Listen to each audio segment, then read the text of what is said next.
विजय बहादुर सिंह लल्लू भैया जिंदाबाद जिंदाबाद। दादा राजा राम सिंह जिंदाबाद जिंदाबाद।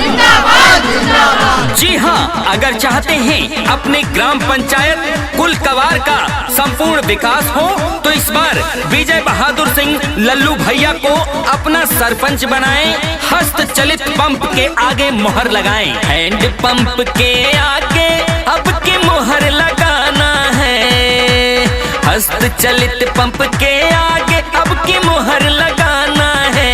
विजय बहादुर सिंह लल्लू को अब की सरपंच बनाना है। ग्राम पंचायत कुलकवार का सरपंच बनाना है। वादा नहीं विकास करेंगे, साथ दीजिए काम करेंगे।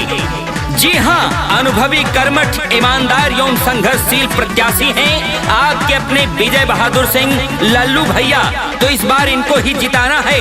हस्त चलित पंप, जी हाँ, हैंड पंप के आगे मोहर लगाना है। दुखिया गरीब सबके सुख दुख में काम आते हैं।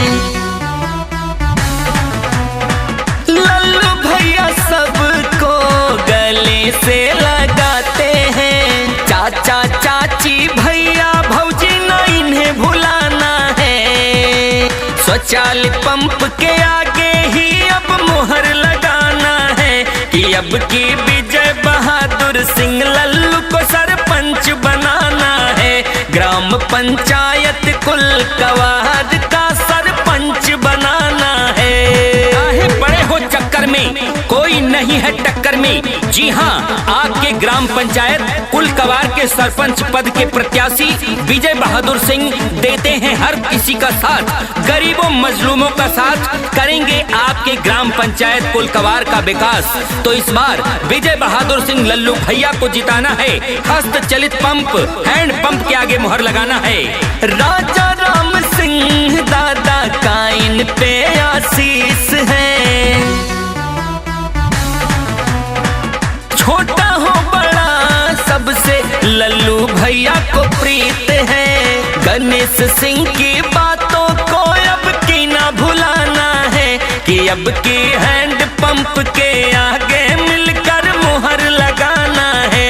विजय बहादुर सिंह लल्लू भैया को सरपंच बनाना है कि ग्राम पंचायत कुलकवार का सरपंच बनाना है। जी हाँ, आने वाले चुनाव में इस बार ग्राम पंचायत कुलकवार का सरपंच बनाना है विजय बहादुर सिंह लल्लू भैया को, जो कि नेक हैं, ईमानदार हैं, सच्चे दिल के हैं, जो देते हैं हर किसी का साथ, जिस पे करता है हर कोई विश्वास। तो इस बार हस्त चलित पंप, जी हाँ, हैंड पंप पर मोहर लगाएं। विजय बहादुर सिंह लल्लू भैया को जिताएं, अपना सरपंच बनाएं। गाँव का विकास होगा, होगी खूब तरक्की। सुन लो हमारी अब की बात है ये पक्की। ग्राम पंचायत कुलकवार का विकास कराना है कि अब की हस्त चलित पंप के आगे मुहर लगाना है कि अब की विजय बहादुर सिंह लल्लू को सरपंच बनाना है कि ग्राम पंचायत कुलकवार का सरपंच बनाना है। विजय बहादुर सिंह लल्लू भैया जिंदाबाद जिंदाबाद। दादा राजा राम सिंह जिंदाबाद जिंदाबाद।